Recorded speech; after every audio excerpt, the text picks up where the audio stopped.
Brad Smith. He's a former federal election commissioner.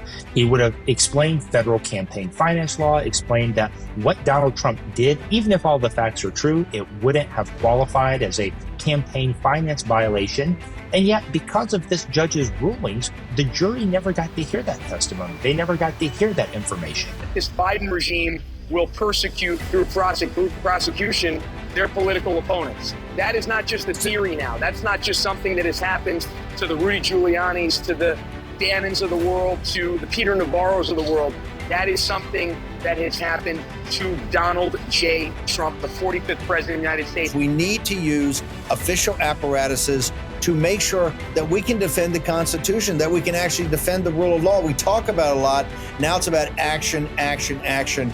And I think we even more so need to really get into the Biden. If they're going to do this to Trump, we need to get into the Bidens. And maybe, hey, Sean, you know me, I always like going back to Hillary Clinton and the Clintons. Maybe we go back there too. All right, my gosh, I could not believe how yesterday turned out. What a twist and turn. This was like out of a Hollywood movie. President Trump guilty on 34 counts.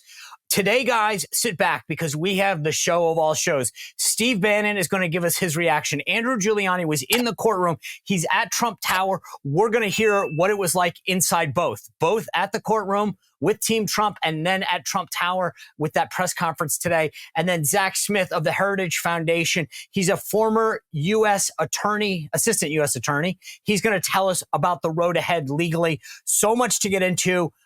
Trump has raised over $35 million so far, up 6 points in a flash poll. This is not what the Democrats thought was going to happen. I want to bring in Steve Bannon to talk about this. Before I do, you want to talk about a mess. You know what a mess would be? Getting audited by the IRS. So if you owe back taxes right now, you know what the Democrats have done with all the money that they passed when they had the majority, which, side note, is why we need to prevent that. They spent billions of dollars hiring tens of thousands of IRS agents, tens of thousands of them. They've already sent 5 million of us these pay up notices, meaning that because of the pandemic or for whatever reason, you didn't file your taxes, you owe money.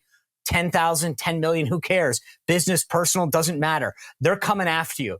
Before you talk to the IRS, before you engage with them in any way, shape, or form, make sure you have representation. And there's no better people than the folks at Tax Network USA. So no matter how much you owe, they have the expertise to get it back. They've gotten over $1 billion back for their clients. They know what they're doing. Call 1-800-245-6000. Tell them I sent you, or go to tnusa.com/Sean Spicer. tnusa.com/Spicer. Do not have a call with the IRS until you talk to my friends at Tax Network USA. All right, let's bring in the host of The War Room, the former chief strategist of the Trump 2016 campaign, Mr. Steve Bannon. Steve Bannon, good to see you. Tell me, what did you think of the decision yesterday? Well, of course, I think it exposes how corrupt the judicial system is. I hope we're channeling and we're trying to work on a channel the energy, the anger, the fear, the how people are repulsed, and channel it into positive, into the populist movement to raise an army of 250,000, Army of the Awakened that can be the finally get trained up for everything, to be the election officials, election judges, get out the vote, stuff you used to do at the RNC all the time, Sean, kind of blocking and tackling that. I think that muscle memory is kind of gone now, but it can all be done. I think this can be a tremendous positive for us, can lead us to bring in 2/3 of the nation to see what the injustice is and how we're losing this constitutional republic. So it didn't shock me. I think we can draft off this, and I think we can turn it into a big positive if we focus. So Trump says this morning at Trump Tower, he said 39 million. He talked about the Daily Mail poll, 6 points up. Is that surprising? I mean, I can't believe it. I was thinking $34 million. $39 million in 12 hours and a 6-point bump. I get it's just a flash poll, but this is not what Team Biden thought they were going to wake up to. No, I agree with that. I think we had Rasmussen on. He said, hey, he went from 10 up overall down to maybe 5, but he thinks that's the bottom and it's now going to surge back as people really take it. I think it's going to take 2 or 3 weeks to work through it. I think the 35 million is monumental. However, and I think a third of those are first-time donors. I think that's all great. People have skin in the game, but this is not going to be won by money. And I think they keep pointing to it, but I think they keep pointing to it because we need a campaign. We need to get in these states. We don't really have campaigns in these states. I hate to be so brutally frank about it, but that's the reality. The RNC has been restructured. I haven't seen the urgency. We don't really see them out there, and we stay very close to what's happening in those states, and particularly the 25 districts that are going to determine this election. So we got time, but it's got to be now. No days off, working 18 hours a day, 20 hours a day. We're burning daylight. The money's great. But money is not going to win this. What's going to win this is the populist grassroots muscle that's going to do it from volunteers, and it's time to get on with it. I saw a statement last night from Susan Collins, who is not a MAGA supporter by any means, saying she was upset about this decision. To your point about the money, did this push people who probably weren't putting a yard sign out, making phone calls, knocking on doors, say, all right, I need Donald Trump now? Yeah, I think to a large extent, I think she's a pretty good bellwether. I mean, it wasn't a fire breather, but I also think you're seeing this on some big donor sides. I think on the small donor, people just said, hey, I don't understand this. This guy's former president of the United States. It was peace and prosperity. Maybe I don't love Trump, but this is something wrong. I think you're seeing that in the small donors. And Sean, you remember from Wildwood, New Jersey, to the Bodega Run, to South Bronx, to the Coca-Cola 600 down there in the South. This is a populist uprising. President Trump's a populist nationalist leader. People responding to him. As you know, for years you worked to build the coalition even bigger, but now you're seeing it come to fruition. I think those people are starting to kick in a little money. And I think there are people that are kind of the moderates or the big donors are sitting there going, hey, this could happen to me. President Trump, I think, is very powerful, said, hey, they ain't coming for me. They're coming for you. And I think we're starting to see that. I think you're starting to see this gel, but it's all about execution. We don't need some fancy strategy about this. This is all, and Sean, you've done this for decades, but you know this. This is muscle memory. We got to get it back. We got to hit it. It's going to be grassroots. Get out the vote. The election integrity at the grassroots level with trained up judges and officials, and just let's get on. Let's get it on. 2016, he gets this Access Hollywood moment. Everybody and a lot of people were like, okay, you have to apologize. You have to say you were wrong. Steve Bannon says, screw that. I'm rolling out Juanita Broderick and some other people, and we're taking the fight directly to Hillary Clinton and Bill Clinton. What's the tactic right now to capitalize on this? Well, I think you saw Jim Jordan. We've been very big on having the institutions in the apparatuses that are out there that can adjudicate things. Right. That's why I don't want people running off. I don't think we need protests. I don't think we need people in the street. That's just, I think, a waste of energy. What we need is the apparatuses we have. We've been all over the House. And it's time to send subpoena. Number one, let's call everybody back and have the vote on Merrick Garland about the contempt charge, about holding back the tapes. And if there are moderate Republicans that are not there that don't want to do it, let's expose them. And then let's work them. Let's whip the vote. Number one, do that. What Jim Jordan did today about saying, and I haven't seen a subpoena because we're about subpoenas, but, having Matthew Colangelo come in and talk about being seconded from DOJ. Have the daughter of the judge come down there. We need to use official apparatuses to now get this out there, get the information out there, not wait till President Trump takes and everybody says, hey, Mike Davis or Jeff Clark, they're going to come as Attorney General. We need to do it today with the House. We control the House. We need to do it. Also, the state AGs. We need to do it in Georgia. Chris Card down in Georgia. The Attorney General of Florida. Now, I realize they're working for governors who want to run in 2028, and maybe the worst thing in their life is having Donald Trump maybe lose in 2024, but the state attorney generals. We need local prosecutors. We need to use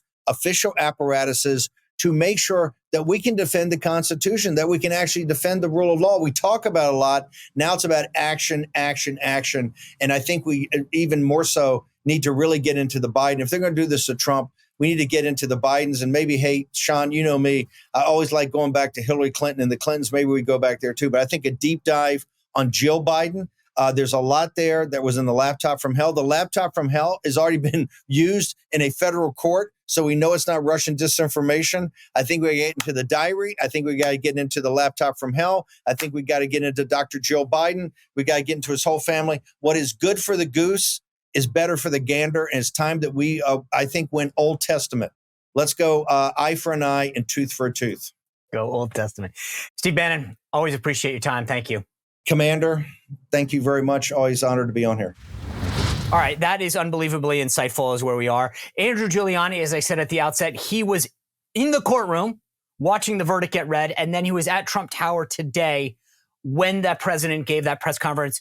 Before I bring him in, I want to talk to you about something that a lot of people in that, Andrew's going to tell us about what people were feeling. They probably were really nervous. They probably felt it in their gut. But for most of them, it was just because the verdict was just getting read. But I'm sure a lot of people have a problem with their gut, because if you saw the show last week and you saw what Tina from Just Thrive said, you know that 70 to 80% of Americans have a problem with their gut. Indigestion, heartburn, indigestion, bloating, gas. I know, a ton of stuff. It also affects our mind, our mood. So you need a healthy gut. What can you be doing about this? Well, you want to take a probiotic. That's one of the things that you can be doing. The problem is 99.9% of probiotics actually don't make it to where they're supposed to. That's why the folks at Just Thrive have created the perfect probiotic for you. It's clinical grade. A ton of research has gone to this. In fact, more than anyone else on the market right now. And if you go to justthrivehealth.com and use promo code SPICER, you get 20% off a 90-day supply of either their probiotic or Just Calm. I've got both here. This is what I've been taking in the morning, both the probiotic and the Just Calm. So go to justthrivehealth.com, use promo code SPICER, get 20% off a 90-day supply of both. This is keto-friendly, paleo-friendly, kid-friendly, you name it, and it works. Try it now. Go to justthrivehealth.com, use promo code SPICER. All right, let's bring in Andrew Giuliani live from Trump Tower. All right, joining us from Trump Tower, Andrew Giuliani. Andrew, good to see you. Thanks for being here with us. I know you're at Trump Tower. I want to take you back, though, 18 hours. You were in the courtroom. Tell me what it was like when that verdict was read.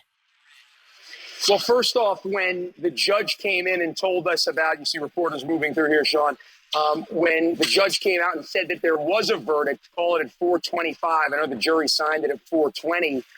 It was a bit of a shock. I think myself and many of the other reporters, media members in the room expected the judge to say that the jury had requested another piece of evidence read back to them, maybe a jury instruction, or even that he was going to be dismissing him for the day, as many times he had dismissed the jury for the day at 4:15, 4:30. So when the judge came back and said that there was a verdict, there was a pit that developed immediately in my stomach, because as I had talked to so many others on the Trump legal team, other constitutional scholars, other people who just understand Manhattan politics, we knew that acquittal was never, ever on the table, no matter how weak the evidence was that the prosecution presented, or the fact that it was based off of the word of, as Todd Blanche famously called him, the gloat, greatest liar of all time, Michael Cohen. All that evidence is based off of Michael Cohen's word, who perjured himself twice. So we knew that the longer that this jury deliberated, the better a chance for a hung jury. When it was only 5.5, 6 hours of real deliberation time, at that point you knew that it was going to be a guilty verdict. And sadly, these 12 Manhattanites would not look past their political bias and convict Donald Trump. When you were looking at people in the courtroom, did they share that sentiment with you? Could you tell that they thought that it was a guilty verdict, or was there a sense of surprise? Well, when the judge said that we have a verdict, there was a gasp. I mean, it was an audible gasp. Almost the entire media let out. I was kind of focused the entire time on President Trump, trying to see him from my vision. I was sitting behind him, probably 7 rows, so it's tough to get a great view. But there was no reaction or on the screen by President Trump, no pounding the table, no raising the hands. He was sitting, let's call it, about 110 degrees from the surface of the ground, and he remained in that pose with his blue tie. As he walked out of the courtroom, Sean, I made eye contact with the president, as I know you have many, many times as somebody who, like myself, had worked for the president.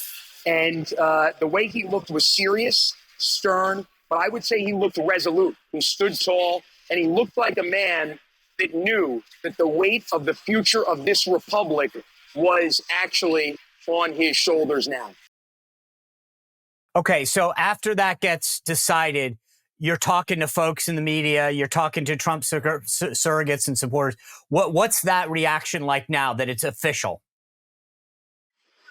I think immediately it was shock and disappointment, right? little sadness. That's certainly how I felt. That's how some others, looking at my text chain, felt. Is you've had many days as White House press secretary and others where you don't get to take a look at your first text till about 11 o'clock at night, and then you have about 500 to catch up on. And looking at the timeline of that, as the verdict was read at about 5 o'clock, there was a lot of, oh my God, I can't believe this. But then pretty quickly afterwards, that turned into, I think this is going to help Donald Trump. I think this means that Trump, instead of winning 306 electoral votes, he's going to win 350 electoral votes. And I think a lot of that probably is due to what President Trump said to reporters just outside the courtroom, where he mentioned his verdict, but he also talked about the economy, inflation being double what he left. He talked about the 2 foreign wars. He talked about the fact that this administration has an open border where New York is now a southern border state in all effect. So because of that, I think the president led the charge at having Americans kind of look and say, hey, look, there are real problems. And one of those problems is that this Biden regime will persecute through prosecution their political opponents. That is not just a theory now. That's not just something that has happened to the Rudy Giulianis, to the Bannons of the world, to the Peter Navarros of the world. That is something that has happened to Donald J. Trump, the 45th president of the United States, and the leading candidate to replace Joe Biden and become the 47th president of the United States. All right, so let's fast forward to today. Talk to me about how did that manifest itself in terms of the mood at Trump Tower this morning? I saw at one point people clapping when he brought up the poll numbers and the money raised, the 35, whatever, 30. He said 39. I don't know if that's was a misstatement or if they just continued to raise more and more money. But what was the mood now, whatever, several hours, a good evening's sleep after that, in terms of the people that you were around today? I think it was, best way to describe it, serious, but I think at some point excited for, right? There's disappointment in the room, obviously, for the verdict. This is not something that anybody wanted, any Trump supporter wanted. But I think also in looking at these polling numbers, in looking at these fundraising numbers, people are seeing that people are motivated right now. And I think President Trump, frankly, Sean, has the opportunity to go reach voters that he's never actually been able to reach before. As much as he's tried, maybe he's started to reach them and engage them. Maybe other people that feel like they've been wronged by the justice system in this country. So I think because of that, with the team there, with his political team, who I was standing right next to throughout the entire time, I think there is some excitement, and I realize that there's an opportunity over the next 5 months and 5 days to make that case to some Americans that maybe were not open to Donald Trump before this verdict came out yesterday. I got to tell you, I mean, when you see a number 35 million plus, whether it's 39 or 35, it doesn't matter. It's historic. That's got to just buoy them this morning. They wake up and they go, okay, we thought this was going to help us. He mentioned the Daily Mail polls up 6 points. When you're standing next to them, do they have a smile on their face? Are they excited? Are they high-fiving? You go from a guilty verdict to, hey, we just took in $35 million in 12 hours. That's a big, big spectrum of emotions. No, I would say it's focused is probably the best way to put it. They're focused. They understand the task at hand. So it's certainly not high-fiving. It's certainly not yupping it up. There obviously was applause by other people that lived at Trump Tower and the residences. They came down and were kind of across from the media on the president's left, I guess on his, call it 9 o'clock, if you will. That's where they were. The media was kind of crescent mooned, let's say, from directly in front of him at noon to about 3 o'clock to the president there. And I would say his supporters, his team was pretty serious, is the best way to put it. You know, Eric and Laura Trump were standing a few people over to me. They were serious the entire time. Elena Haba right there, as was Boris Epstein, Natalie Harp, Stephen Chung, so many of the people that we worked with in the White House. And I think they realize that they have an opportunity now to reach these Americans that had never been reached. But it certainly, among the staff, wasn't a jubilant mood, but it also wasn't a sullen mood. It was a serious, stern mood is the best way to put it. What did you think of the president's mood today and his reaction. There's a lot of people that were talking about the tone he should take and what he should focus on. I thought he had a nice little mix between policy and big picture issues for the campaign and problems with the courtroom. What did you think, and what do you think the reaction of the people there was? Yeah, I think you're right. And Sean, I've never met a person that can compartmentalize better than Donald Trump. It's kind of amazing. I mean, I know you've seen it time and time and time again, and I can only think of those Oval Office meetings that will never be told about between Sean Spicer and Donald Trump. But I've never seen anybody that can compartmentalize the way that he can, and can go from subject to subject and talk about them eloquently and with great detail. And that's what he did here today, right? He talked obviously about the trial. He talked about the judge to the degree that he could. Remember, he's still gag ordered. So there are other things that he cannot discuss in this case, even though he's already been convicted at this point. Todd Blanche said that they will make a move in the coming week or two to lift that gag order. And when I talked to him before, but you're absolutely right. He talked about the southern border. He talked about what happened just in Times Square, a few blocks away from where we are yesterday with a machete attack. That's what Alvin Bragg should be focused on, not going after an alleged misdemeanor that the statute of limitations had expired on a few years ago already, and taking the word of a convicted felon and serial perjurer, Michael Cohen. He talked about the southern border, right? He talked about the economy, and he really ultimately utilized this as a way to reach out to all Americans. And I think that's one of the amazing things as well, Sean, right? This is a guy who probably is going through the greatest injustice in his life right now. And where is his mind? His mindset is on, how can I make other Americans' quality of life better? Yeah. Andrew, thanks for being here. By the way, big happy birthday to your dad. I know it was a couple days ago. I'm sure you guys celebrated big time. I appreciate you being with us as always and giving us that courtroom insight, the Trump Tower insight. I'm naming you, and I'm just going to surprise you with this. You are now officially the chief correspondent in New York for the show, and I just take that to the bank. It's you can write it on your resume now. But all of the hard work is paid off for you. Chief New York correspondent for the Sean Spicer Show. Well, it's not a long list if you looked at that jury behind me right there who's lining up behind to do it. But I'm honored to do it. I appreciate that. Thank you. And it was such an honor to be able to see you coming up the Hudson River here as you came under the Verrazano on Fleet Week, something that means a lot to me. My grandfather was a lieutenant commander in the Navy. He flew off the Intrepid during the occupation and served 25 years. So thank you for your service, Sean. You're very welcome. All right, brother. I appreciate it. Thanks a lot. We'll talk to you soon. Thank you, Sean. All right, unbelievable insight from Andrew Giuliani. Now I want to get to the legal piece from this. What are the grounds for an appeal? How long does it take? How does this affect Trump? And with that, I want to bring in Zach Smith, former assistant U.S. attorney, plus the leader of Heritage Foundation's Appellate program. There's no better person to explain how this goes down than Zach. Just as this ad was unexpected, so could a power outage. And that could be for an hour, a day, a month, who knows, right? And you've seen all of the weather that's moving through the country, but there's also a lot of reports about potential attacks on our power grid. You need to be ready, which is why I suggest you go to 4patriots.com/Spicer. Use that thing. So you got to do /Spicer. That's the key part here. Just check it out right now. Go to 4patriots.com/Spicer, because I have one in my house, and I know that if something happens, I can bring the Patriot Power Generator 2000X into my house. It uses solar power to generate it, and it comes free with a solar panel, right? So we're talking about the whole package here. You don't have to find a gas station, bring it home, and fill it up every couple hours.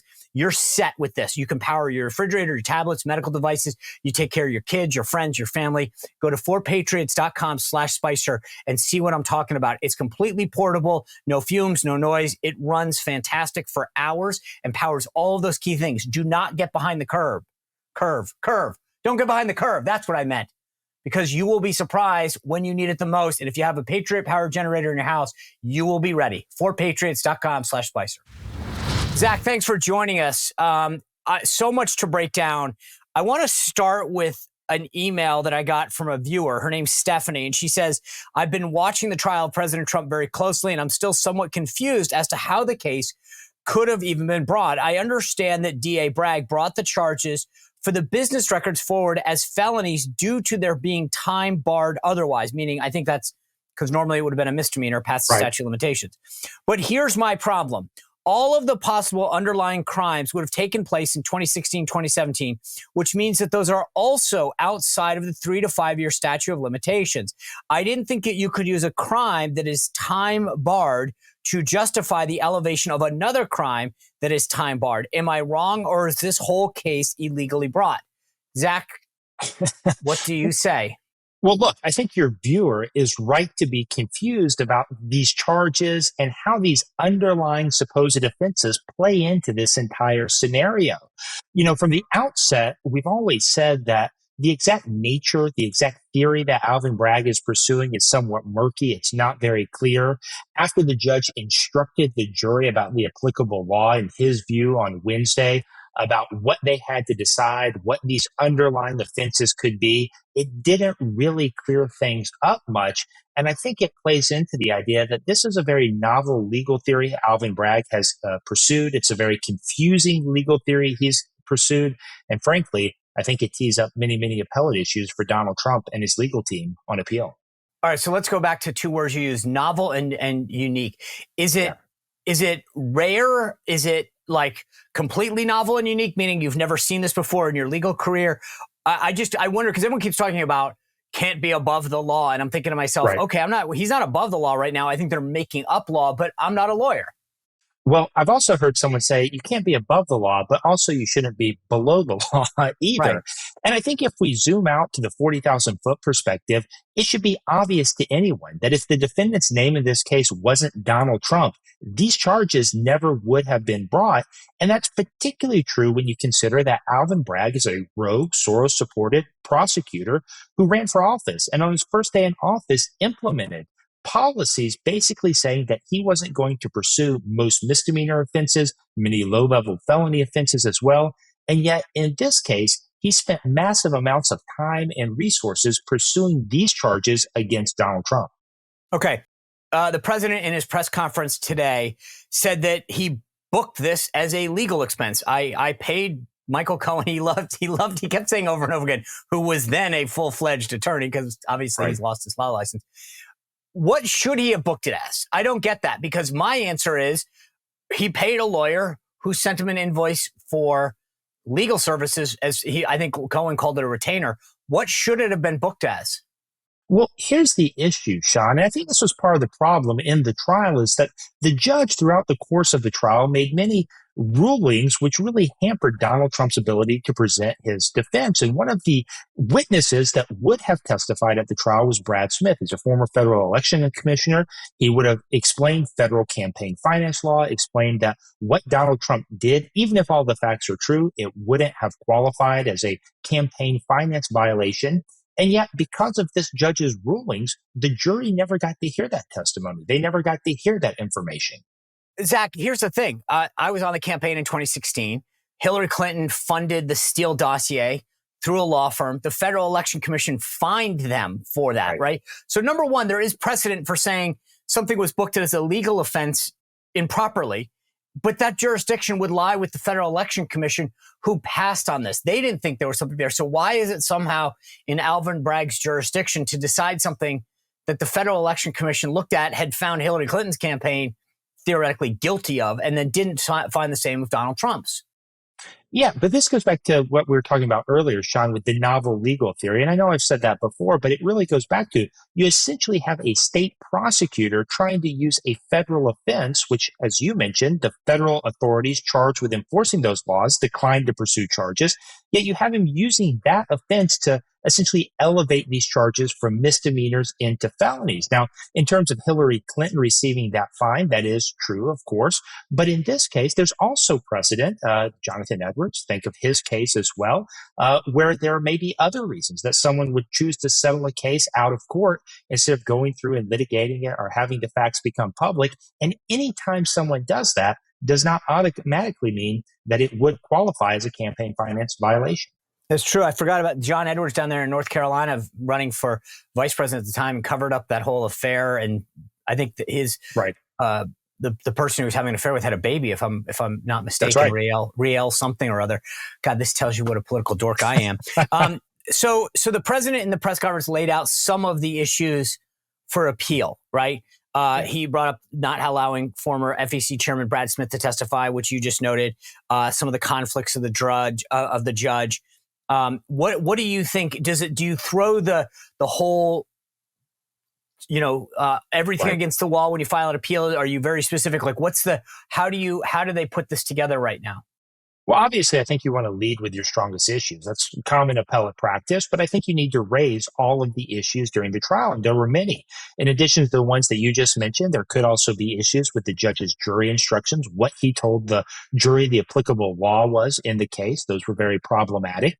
The judge in this case also let in a lot of testimony from Stormy Daniels that frankly was irrelevant to the trial and designed, I think, to dirty up Donald Trump in the eyes of the jurors. There's information he let in related to Michael Cohen's previous plea deals, that sort of thing that could be ripe for appeal. And then there's also basic due process concerns as well, Sean. We talked about no one has been certain what the underlying nature of these other criminal offenses are. Criminal defendants are supposed to be on notice of what they're accused of doing and how they're accused of doing it. And yet that information was never provided in the indictment that Alvin Bragg issued against Donald Trump. And so I think all of these and some others as well will be potential appellate issues that Donald Trump and his legal team will raise on appeal. All right, so let's walk through the timeline. They say that the sentencing is going to take July 11th. That's 4 days before the start of the Republican National Committee, just a few days after the first debate. Is that set in stone? And if it is, walk me through like where the appeals process plays into that. Do you get sentenced and then say, hey, I'm going to appeal? Do you appeal first and then the sentencing still goes through? Right. So the judge in this case, he could move the sentencing, although it looks like that date is probably going to be adhered to. Ironically, as you mentioned, shortly before the beginning of the Republican National Convention. I'm sure there's no coincidence there. But basically, the defense in this case has a certain number of days to file a notice of appeal, and then it'll begin the normal appellate process. And the important thing to keep in mind is that because this was a New York state prosecution, the case will have to wind its way through the New York appellate court process. Typically, this type of case would not go directly to the U.S. Supreme Court, as some have suggested. And also keep in mind that the U.S. Supreme Court can only review violations of the U.S. Constitution or federal law. And so a lot of the issues that might be raised on appeal are issues of New York state law, issues of New York criminal procedure. Those would need to be resolved by the New York courts.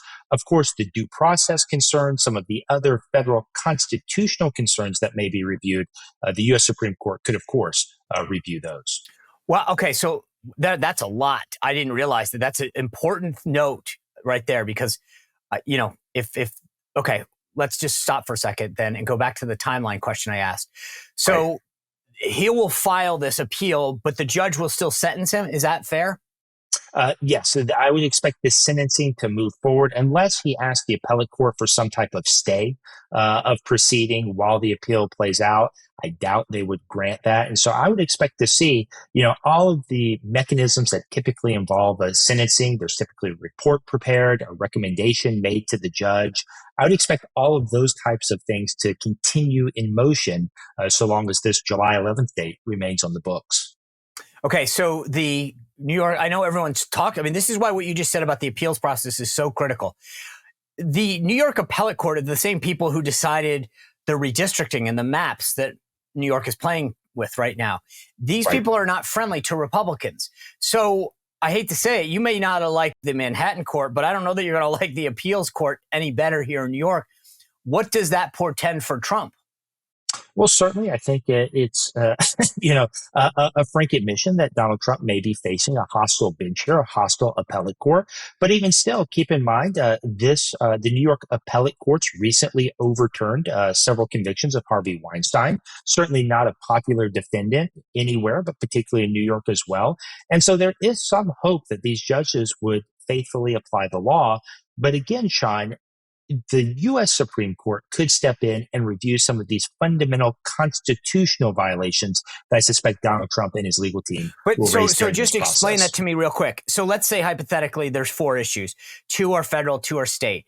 If the Supreme Court of the United States comes in and says issues 3 and 4 are federal, we have a problem with those and they do whatever, does that negate the entire verdict? If they were to overturn the verdict, find violations on those grounds, it could. And so I mentioned due process, right? We have due process guarantees provided in our Constitution. And so if this case makes its way to the U.S. Supreme Court and they find that Donald Trump's due process rights were violated, that could potentially lead to an overturning of this verdict. Okay, so let's get to the attorneys. One, and I know, look, I always said when I left the White House, it's hard to criticize a fellow press secretary because, you know, the circumstances that they're in. But how do you think Trump's legal team did? Give him a grade. Well, I think their examination of Michael Cohen was very, very effective. You know, certainly we all know the many problems that Michael Cohen had coming into the trial. Certainly he has admitted to lying. He's admitted to lying under oath in the past. And I thought Todd Blanche was very methodical in the way he eviscerated Michael Cohen's credibility. Now, obviously, the jury still decided to convict Donald Trump. But I think given the tough circumstances that his legal team was facing, the hostile territory, hostile jury pool, hostile judge, overall, they did a very good job.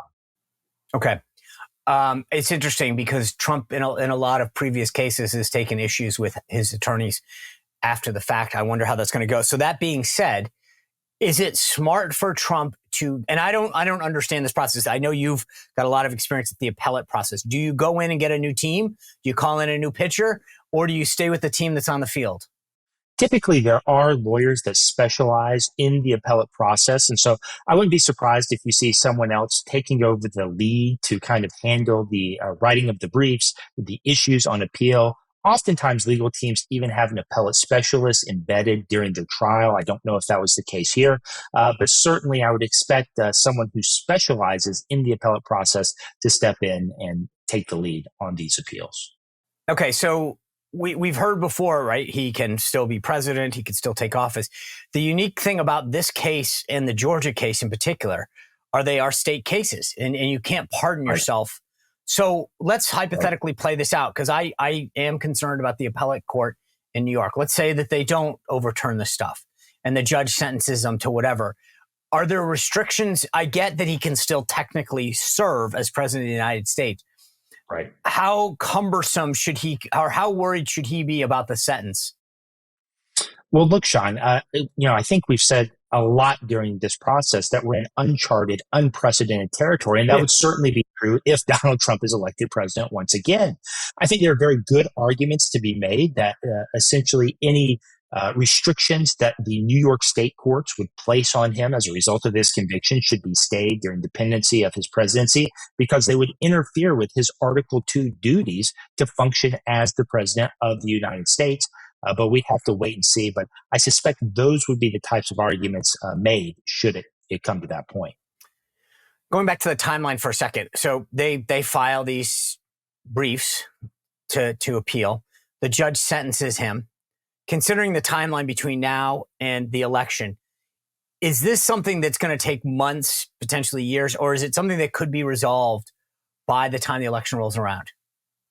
I would be skeptical that this can be resolved by the time the election rolls around. Typically, the appellate process is a very slow-moving process. Even if they were to expedite these appeals at lightning speed, it would be very, very difficult, I suspect, to get a resolution before the election in November. Because he's been convicted, does this prohibit him from actually casting a vote now in Florida where felons can't vote? That's an interesting question. I haven't looked closely at the law. It'd be an interplay between New York state law and Florida state law. I've seen some commentators comment that it might not prevent him, but I have not looked closely at that issue just yet. But if Florida has a law that says a convicted felon can't vote, even though he's appealing it, and I get you don't know the specifics. I'm not trying to put you on the spot, but just in general, does it, even though you're appealing it, does it matter, or does the ruling stand, generally speaking?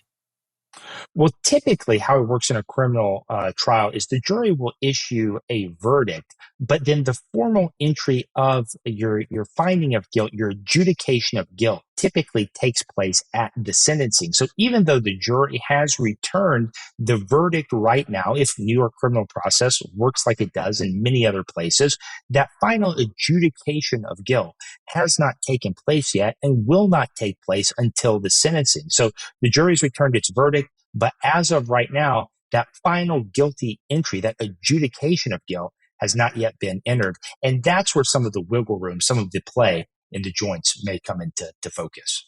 So that being said, if you're the Trump legal team, would you want, excuse my ignorance on some of the terms here, but would you want whatever you call it a stay so that just you could actually have your client be able to cast a ballot? Because you would ask the judge, maybe, can you refrain from sentencing as we appeal? Is that a possibility? It's certainly a possibility, and we'll have to wait to see what the Trump legal team ask for in their appellate motions, what type of post-trial motions they file in this case. Don't forget, the Trump legal team also asked this judge in particular essentially to enter a directed verdict to find that the prosecution had not met its burden on the merits, regardless of what the jury found. Now, I doubt the judge in this case is going to enter that type of order, but that was also an outstanding request that the Trump legal team had with this judge. And so I suspect over the next several weeks, buckle up, because we're going to see a lot of post-trial motions being filed with this judge in the New York trial court, as well as preparing for the appeals process as well. So I mentioned in the president in his remarks today, mentioned the Brad Smith thing. He mentioned the conflicts of the judge. One, what do you think the strongest argument is, number one? And number two, is there anything that you would say they should add this in to the dialogue? Like, hey, the other thing that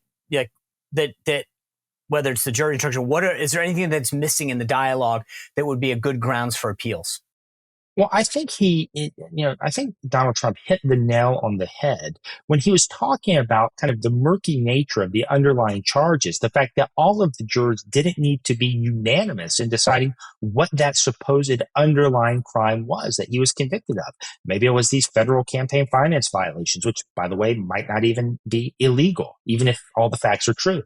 Maybe it's these other false bank statements or documents issues that were raised during the trial as well. Maybe it was also these other tax violations. We don't really know the basis for the jury's conviction. And so I think honing in on that, focusing in on that, is a very good thing for Trump and his legal team. Let me just ask you one last question, because that's what I want to get at. I brought this up with Alan Dershowitz. I think I brought it up with Mike Davis. When you watch TV, they always start with an arraignment where they tell you, here's what the defendant is being charged with, and da-da-da-da. Is it that, I just don't get, is it that unusual to have something like this play out where the defendant isn't able to actually know what that second charge is, or to be able to counter it? Because again, this goes back to this idea of Brad Smith. If you're going to charge me and say I violated federal election law, then let me have the chairman of the FEC, the former chairman, come in and tell you why it's not a problem. But they didn't seem to be able to put on a defense based on a charge that they weren't charged with. Yes, it's unusual in the sense, Sean, that a defendant is supposed to clearly know what he is being accused of doing. And the reason that is so important is so that he can mount a defense to those accusations. And I think there's a very good argument that that did not happen in this case against Donald Trump. But again, let's get back to this uniqueness. You used the word novel before. Am I, as an outsider, as a non-lawyer, is this something that is extremely rare, or it just happens and we don't know about it as lay people? Well, I suspect this exact scenario, of course, is extremely rare. And again, I think if we focus in on the fact that Alvin Bragg is not prosecuting most other misdemeanor or even felony offenses in New York right now, and yet he's prosecuting Donald Trump for these crimes, I think it is very novel in that sense as well. Okay. Zach, I thank you for breaking this down. Perfect person with your appellate experience to do this today. So thanks for what you and everyone at Heritage does to bring us the facts and stuff like this. Of course. Thanks for having me on. You bet. All right, folks, unbelievable show. Thanks for being with us. We got a big list of shows. All right, folks, thanks for being with us. We have an unbelievable lineup next week. Dave McCormick is going to be with us. Matt Whitaker is going to be with us. Bill O'Reilly is going to be with us. So subscribe now. Hit that notification button so that you always know when we do a live event, when a show's coming up. YouTube, Rumble, Spotify, iTunes, iHeart, no matter where you go. Appreciate all your support. I'll see you back here on Monday. Well, if you enjoyed this content, make sure to like this video, subscribe, and click the notification bell to get more.